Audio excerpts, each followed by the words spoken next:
Welcome to the Reconstructing Inclusion podcast. My name is Amri Johnson, your host. Season 3 of the Reconstructing Inclusion podcast will be focused on opening up dialogue about a way forward in the diversity and inclusion space that's focused more on who we are than what we ascribe to one another. It will be about shifting patterns and practices we've come to adhere to in the space, examining them with fresh eyes in the current climate, about principles the work has revolved around, and why and what principles we might need to consider anew. About exploring our thinking, how we are making meaning of our workplaces and the world around us in the most curious ways we can. How we listen with skill, openly learn, create the conditions that allow colleagues to know they matter.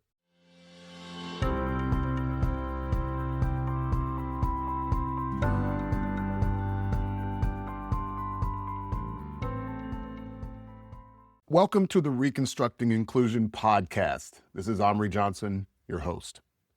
Today, I want to talk about something that has been on my mind for a while now, something that came into sharper focus during a LinkedIn Live session that I recently ran with practitioners across 4 continents. We were talking about inclusion under pressure. What happens to teams when things get hard? What shows up? What disappears? And in that conversation and many others I've had, we've dug into the difference between belonging and mattering. And I think being accurate about this distinction is critical right now. It's critical for people and for the organizations that they're a part of. Let me share a story to give this a frame. A few years ago, I worked with a financial services leadership team. They were experienced people. They had long tenures, very strong relationships. By every visible measure, they were a healthy team. They got along, the culture felt good, nobody was being noticeably excluded or left out. So that was good. Everything was going well until pressure hit in the form of a very ambitious long-range plan with no extra resources to execute on it. What I kept hearing and sensing in the margins as I was working with them, it was during the breaks, on the side conversations, sometimes with individuals, sometimes with a small group. And in addition, in one-to-ones that I'd had before and after the meetings, there were concerns that were never making it into the room. The real questions about whether the plan was realistic, assumptions that hadn't been stress tested, and dependencies that no one had put on a spreadsheet or a map or even on table on a napkin. Even their chief legal officer, who was probably one of the most direct people in the group, told me in a side conversation that there were things he didn't feel he could say out loud in the meeting. And he was probably the most open and vocal person there. The decisions they made together kept drifting. It was like they had a stack of decisions made, but no consistent mechanism to make them stick or even to table them or to say a clear no to those that didn't fit in the moment. The alignment that they thought they had, it kept dissolving. The rework kept coming, not because they weren't smart. They were wicked smart. Not because they didn't care about each other. They were longtime colleagues. They knew each other's families. But because people had stopped believing that voicing their concerns would lead to an outcome that didn't cost social stability, most of them that had longer tenures were unwilling to challenge the durability of their long-term relationships with difficult conversations. They were clear they belonged to the team, and many had stopped feeling like their perspectives mattered when it came to the process leading to a decision or an outcome of another sort. That's the distinction I want to spend this episode on. We often conflate these two things, belonging and mattering, constantly. People can feel like they belong to the team, but they don't necessarily know that their insights, their opinions, their mental model that they bring to the table is something that's being considered. And the cost of that conflation is material, it's tangible, it's real. So, belonging. Belonging asks, am I welcome here? In this team, pretty much everyone can say, yes, I belong here. Mattering asks, am I consequential here? In some ways, yes, and in some ways, no. And in this particular leadership team, not everyone felt like their opinion was consequential. And if they did feel like it was consequential, they felt like the consequences of it were not worth rocking the boat or challenging or saying something that they know one of their colleagues might not agree with. They didn't do conflict. They didn't do challenge very well. And when it comes to mattering, that is probably one of the most valuable things that someone can bring to you. And people simply didn't know that this was welcomed and wanted and desired, and that everybody wanted to be doing this because it would make the team stronger.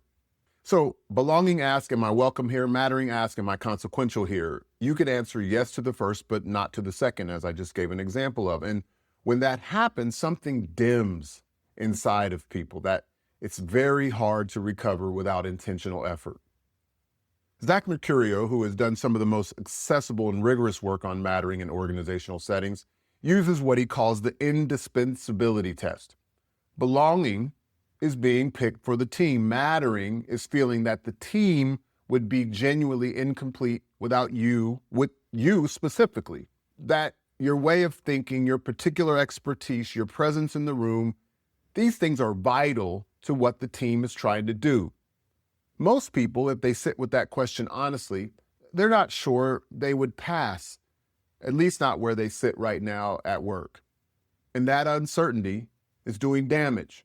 How much damage varies, but it's enough damage that gets in the way of some of your best ideas. In the time that we need ideas more than anything, your best ideas are being put under the table, maybe even banked by those folks until they can find somewhere else to go where they feel those ideas are appreciated. Isaac Prelatinsky defines mattering as feeling valued by the people around you and adding value to the people around you.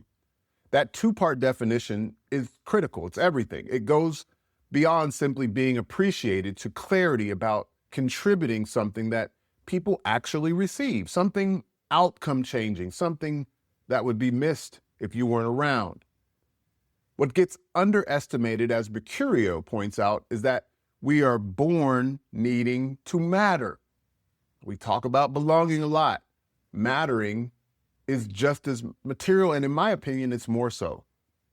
Mercurio talks about the grasp reflex. If you've ever had a child or you've ever held a child and you put your finger out, it's an instinct that newborns have to reach for someone.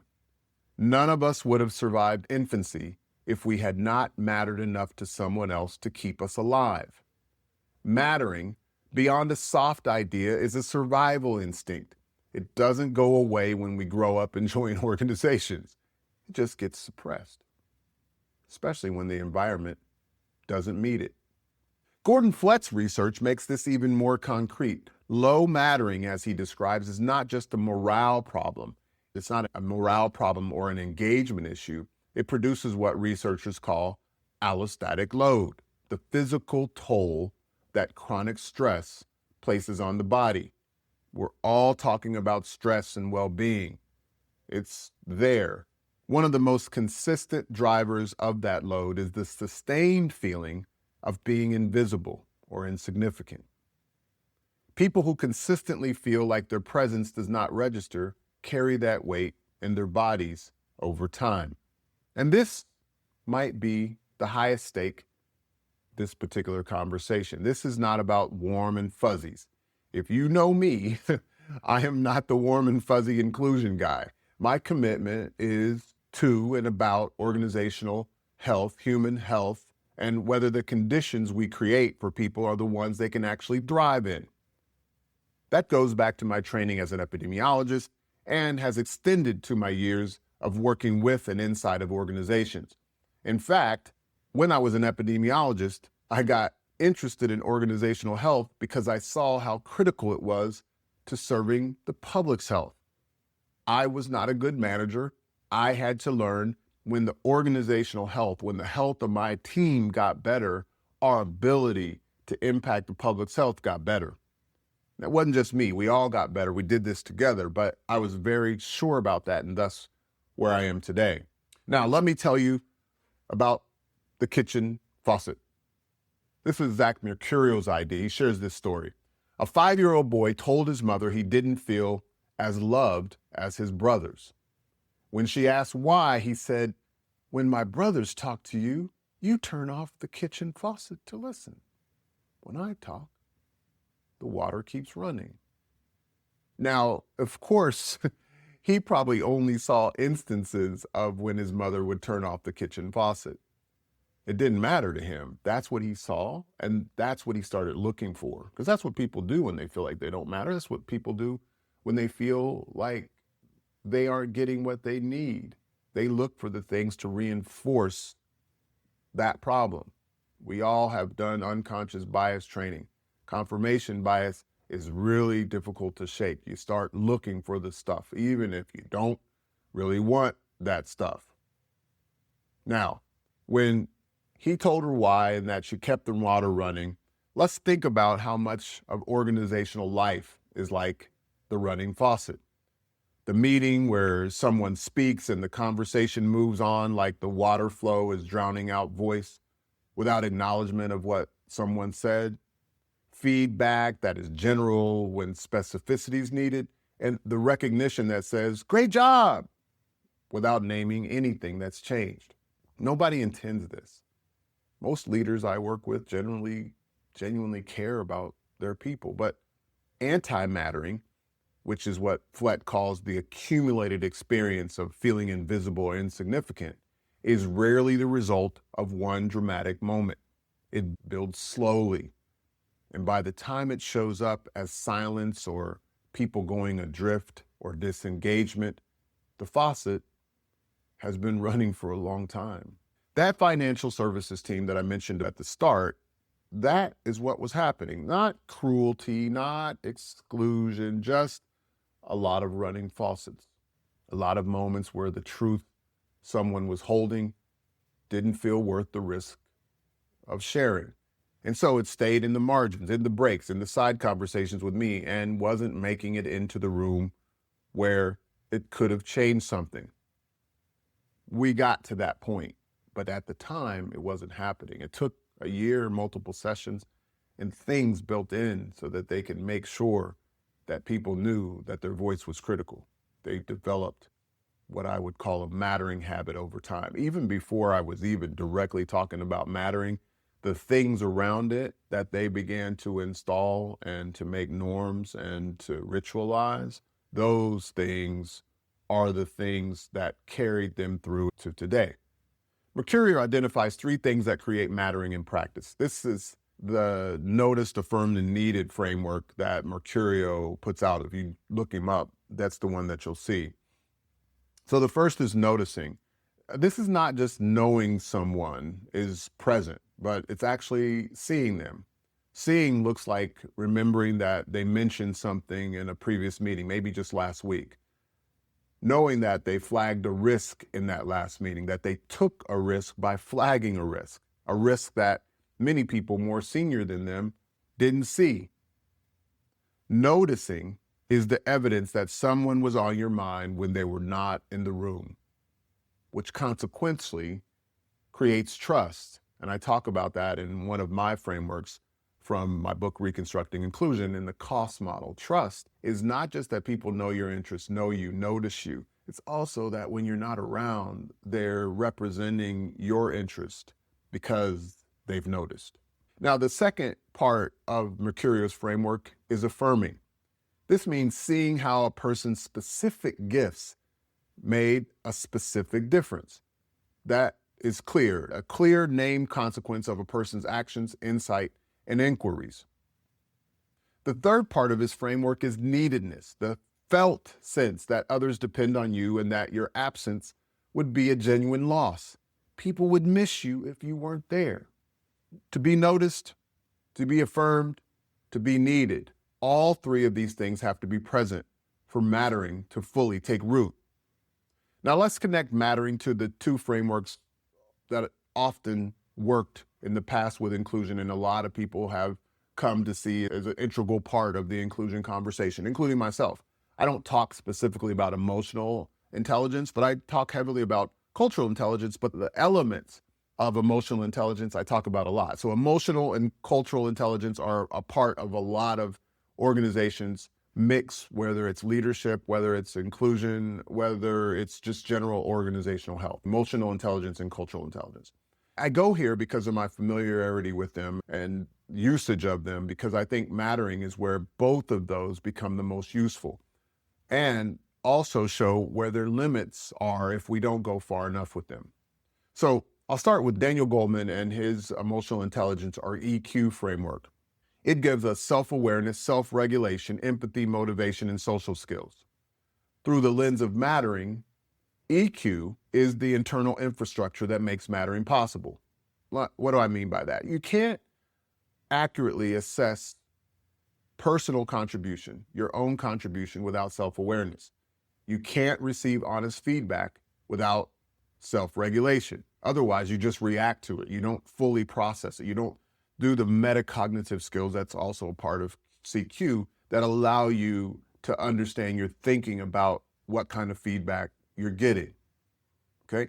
You can't create the conditions for others to feel they're mattering without being able to empathize. Now, if you know me, I've also talked about some of the challenges with empathy. In this case, I'm talking about cognitive empathy, to really fully understand. And that's a lot around noticing. So these things connect. I'm going to continue. So EQ is foundational. And I think we underemphasize the knowing-doing gap inside of the EQ conversation. What I mean by that is knowing what you bring is not the same as believing you can deploy it, that you can be it and do it consistently without increasing your level of mastery. Even if one has AI, knowledge of something is not depth. Depth matters. It still matters. I'm sorry, I know people are saying AI is great, and it is, but you have to give it something to work with. And if you don't have depth, you'll get back exactly what you gave it. Computers are still GIGO, garbage in, garbage out. But if you put in something of substance, you'll get out something of substance.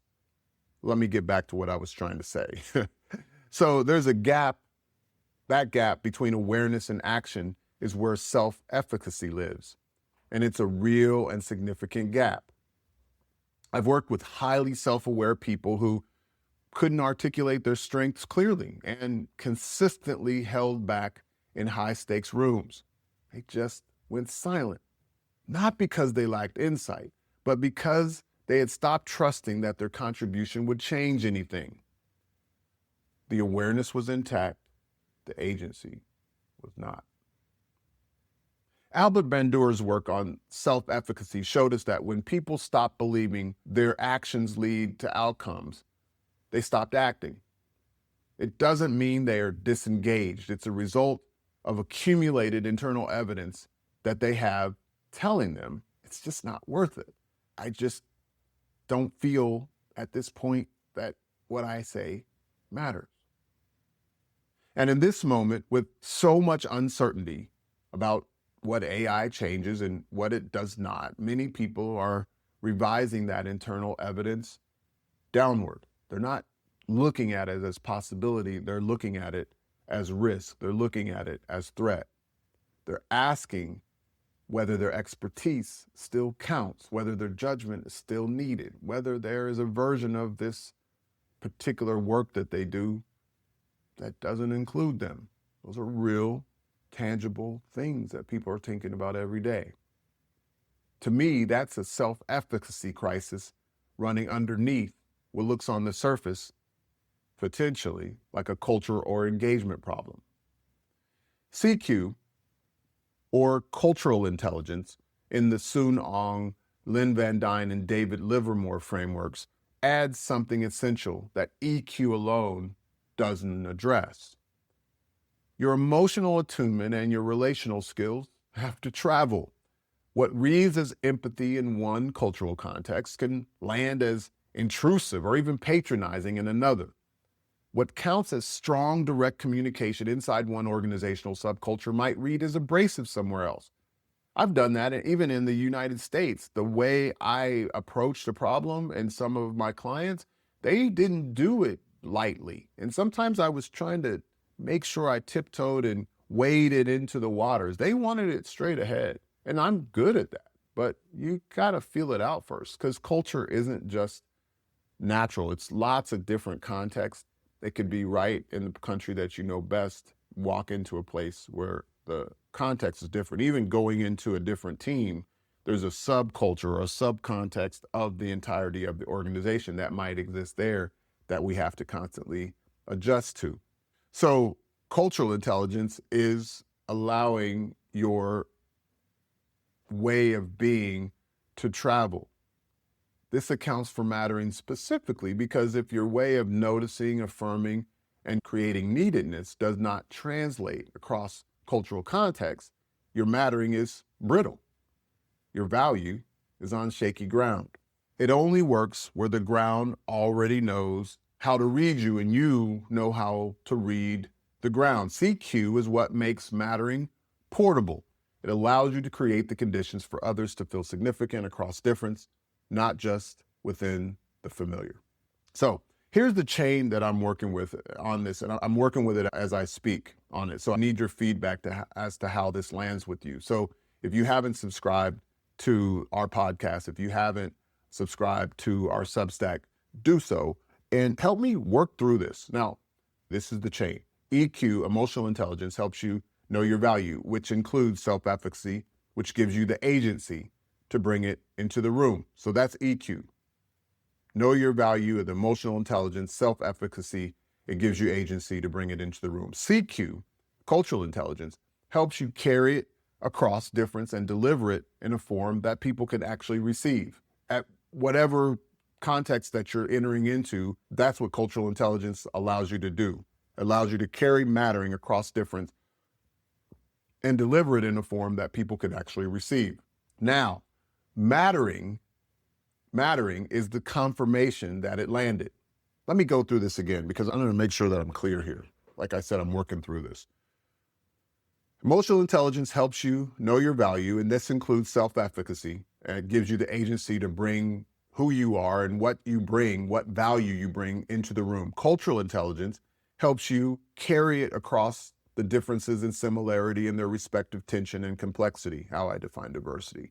You can carry your idea, your value across difference in a form that people can actually receive. And mattering is the confirmation that it landed, that you know that you bring value, that what you bring went somewhere significant for the context that you might be in at a particular time, that someone received what you delivered, the value that you delivered, that organization, an individual, a team, they received it, and they received and gave back, rather, something substantive in return. In a world where machines are taking on more and more of what we used to call intelligence work, the human links of EQ, CQ, and mattering, that chain is the most important capacity we can develop in ourselves and in the people around us. Now, let me give you something to take from this. I got this from Zach Mercurio as well. One practice that I've been using with teams, with managers, is called "If It Weren't for You." It is deceptively simple, but the impact is not. What I want you to do is think of a colleague, a team member, a direct report, someone you work alongside of, and complete this sentence with real specificity. If it weren't for you. Don't say, "You're a great team player." Don't say, "I appreciate everything you do." That feels good, kinda, but it doesn't necessarily make clear one's value. In this case, I want you to think of this colleague and specifically, what did they do? What did they do? Why did it matter? What would have been missed or lost, or maybe even could have gone off the rails without them? What's their impact? In a session that I did with a quantitative financial services team, a senior researcher said to a junior researcher in the room, and I paraphrase for confidentiality, "If it weren't for you challenging my assumptions about transaction cost modeling, I would have recommended deploying a strategy with negative expected returns after costs. Your rigor saved us from a multi-million-dollar mistake. Think about what happens in the junior researcher when they hear that specificity of recognition, the named consequence. They now know in durable terms that their presence changed an outcome. That is not compliment. That is confirmation. It's confirmation of significance, that mattering is made visible. Specificity of that behavior and its impact. Here's another one from a life sciences team. Again, I've cleaned these up, so they might sound a little robotic, but I did it intentionally. Now, this life sciences team, this was a director that was speaking to a regional salesperson. And they said, if it weren't for your clinical expertise and that challenging conversation with the cardiology department, we wouldn't have secured their partnership. Your ability to translate complex science into clinical value is irreplaceable. Irreplaceable. That word lands beyond anything that generic recognition ever could. Irreplaceable. It's the direct opposite of cog in a machine. And it is the thing people are most hungry for right now. They want to hear this when everything around them is asking whether they're still needed. Here's what happens underneath the surface of this practice. When someone receives a specific consequence named affirmation of what they did, it's evidence. Evidence that their judgment was sound and that their action produced a result, and that they can do it again.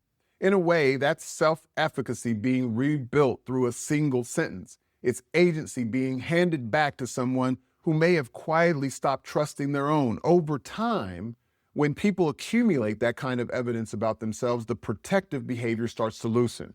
They begin to believe the room needs what they uniquely have that no one else can bring. The faucet is no longer the noise. In fact, it ceases to be relevant, even when metaphorically on, because it is noise that can be ignored by all parties involved because the signal is clear. So, who can you say if it weren't for you two today, not next week, today? Who on your team, in your organization, in your life, because this doesn't just work at work, who in your organization, who in your team, who in your household, who in your life needs to hear the specific version of how they matter? Think about that. Let's conclude with this. The mattering question might be the most important people experience in organizational capacity development question, and if I may, inclusion question we have right now. Not because belonging does not matter, it does. Belonging is the soil. Mattering is what grows in it and the fruit it produces. And in the world we're in, the growth question is a matter of who grows, not what. And who means everyone. Thanks for being here. I hope this landed with you, and I hope you can share it with somebody who might need it. And if, of course, you want to go deeper on any of this, you know where to find me. Make it a great day. Peace.